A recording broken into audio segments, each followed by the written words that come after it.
យទៅណាមួយមើលដុល្លារមកកូន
ខ្ញុំដឹងថា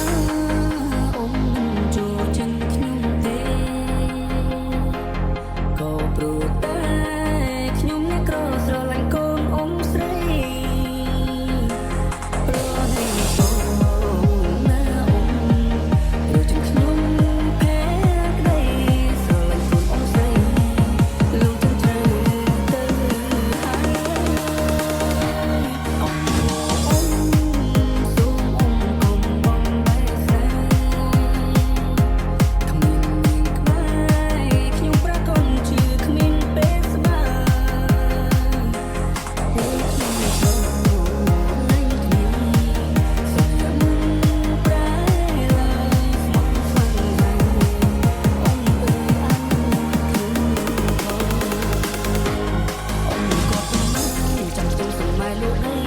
ចូលដណ្ដឹងគូស្រីពេញថ្លៃមិនអោយបង